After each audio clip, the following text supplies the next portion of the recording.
kulanti wacan daawadayaal ku soo dhawaada channelka maalmaha fadlan subscribe saar haddii ay tahay markii kugu horeysay si ay ku soo gaaraan muuqaalada halkan soo galino ku soo dhawaada qasidiina oo wax badan qalbigaada ka bedeli doonto insha Allah ka faa'iideyso hadaba nin ayaa maalin maalmaha kamid ah soo raacay doontaas waxaa saarnaa dad aad u fara badan doontii ayaa qalimatay dhammaan dadkii oo idil waxay noqdeen kuwa dhinta ama geeriyooda marka laga reebo ninkii maahayn intii kale dhammaan way geeriyoodeen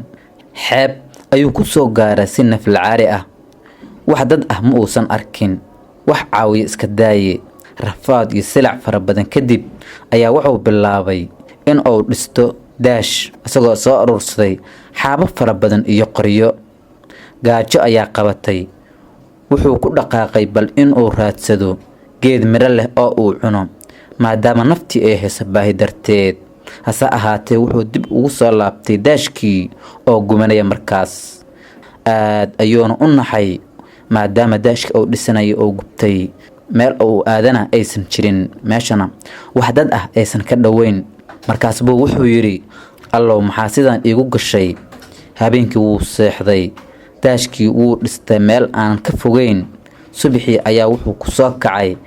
qaylada markab soo gaaray goobtii uu joogay raggii markab ka saarnaa ayaa soo badbaadiyey markii ay meel dhex marayeen ayuu ku yiri sidaan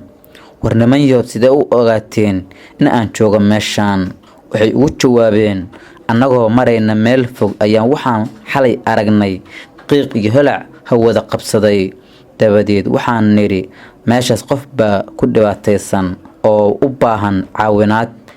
keena sidii ayaan kugu imaanay kuguna soo badbaadinay saaxiib fiiro gaar ah haddaba ilaahay subxaanahu wa tacaala wuxuu wanaag kuu soo mariyaa meel aadan filaynin ee weligaa ku degdegeen inaad ka xumaato go'aankiisa allah ninkan wuxuu aad uga xanaaqay daashkii la gubay balse ilaahay subxaanahu wa tacaala wuxuu dabkaas ugu bedelay badbaado isagoo dhulkiisii iyo dadkiisii dib ugu laabtay